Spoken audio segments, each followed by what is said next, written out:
Hey friends, welcome. I am so glad you are here. Awesome to connect with you. Wanted to talk today about honoring hunger and respecting your body's fullness cues. Very often, when I am working with people in the beginning, they are very unaware of what it feels like to be comfortably satisfied. Let me know if you agree with that. But they're very aware of what it feels like to be starving or ravenous and then overly full or overly stuffed. So, when you're starting to learn to respect your body's fullness, it can be very easily missed if you're not looking for it, right? So, that's simply like saying you're shooting a dart at a target, but you're closing your eyes or you don't know where it is. It's hard to know where that target is that you're aiming for. So, if you're starting to eat when you're not hungry, it's going to be harder to know to stop when you're full.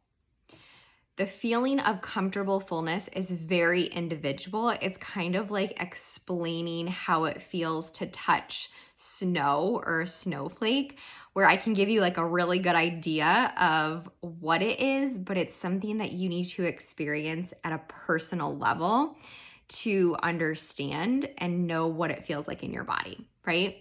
So many people eat on blind autopilot and habitually clean their plate. So while you may be aware that you're actually eating, the first bite that you take and the 100th bite that you take are very different in the level of awareness around eating and even tasting your food at that point at the 100th bite, right? So some examples of eating on autopilot or eating distracted are like when you go to the movies or you're watching a movie at home and you have a big bowl of popcorn or candy and all of a sudden your hand touches the bottom of the bowl or the bag and you're like, oh my goodness, I don't even remember eating most of that, right? We've all been there. Or another example is maybe you're out to dinner and you typically order the full entree that you're having and you always finish it and clean your plate, but you decide to split an entree with a friend and recognize that you're actually satisfied from splitting that meal and you would just eat the whole thing typically because it was habit or it was just there. But you recognize that you did always feel overly full or stuffed when you did that. So another example is like when you open a bag of chips, right, or something, and you're sitting at your computer and you're working, and all of a sudden the chips are gone. Or you're sitting in the car picking up your kids, waiting for them to get out of school. You're on your phone scrolling mindlessly, and all of a sudden the bag is gone that you just opened, right? These are examples of distracted or eating on autopilot. We've all been there, but just to kind of paint that picture in your mind, what I am referring to.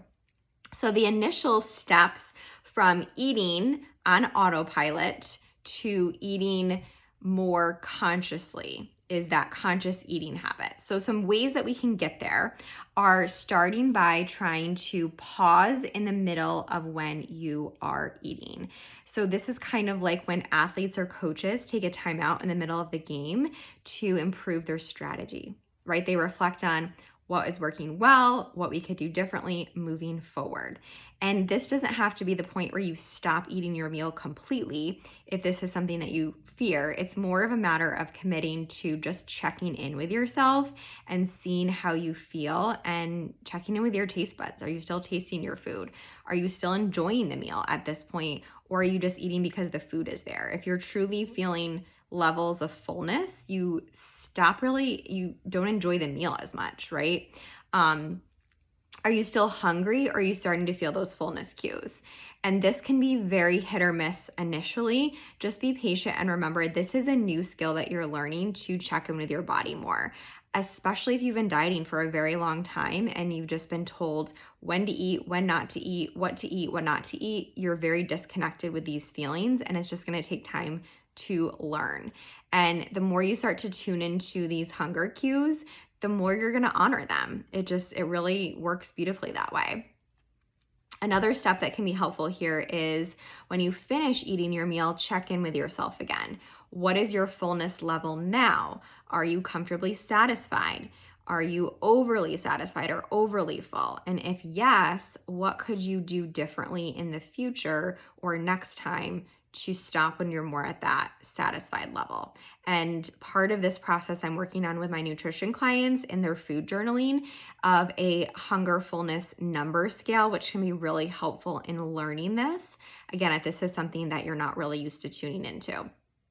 If you've been dieting for years, it's very normal to feel the need to continue eating, even if you know that you've had enough or you're satisfied or full, because of past feelings of deprivation or scarcity around certain foods, if they've been labeled as bad foods or off-limit foods or cheat foods or whatever that language is. It's actually setting you up to potentially overeat them because of your relationship with them and your behavior towards them. It's crazy. So changing that language around foods is very helpful with overcoming this as well. Whole nother conversation.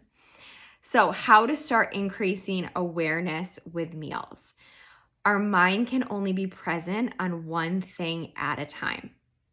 So that is why if you have a zillion things that you are doing during the day and juggling all these things, your mind can only focus on one thing at a time, and why you lock your keys in your car, because your brain is thinking about getting to work on time or unloading the groceries from the car. You're already steps ahead of where you are in that present moment, and then you forget to take the keys out of the car and lock the car because you're not present, right? So that's just how our brains work.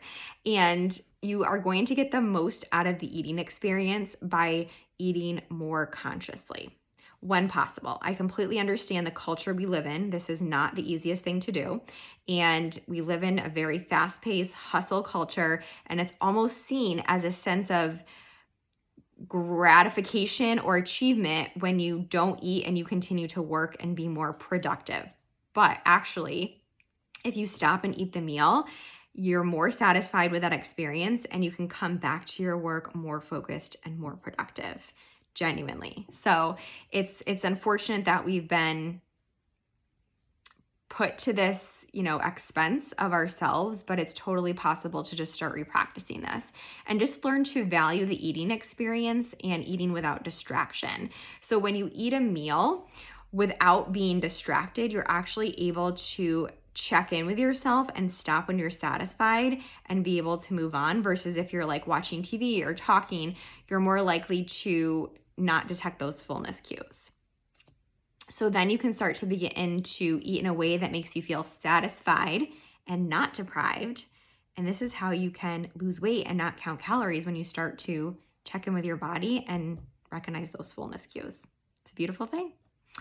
Another thing that can be helpful to reinforce the decision to stop eating is to put your silverware on your plate and put your napkin on your plate to kind of signal that you're done, or push your plate just slightly forward away from you, or putting the leftovers directly away for another meal or for lunch the next day. So you're removing that as an option to continue to eat if you really know that you've had enough and you've made the decision to stop.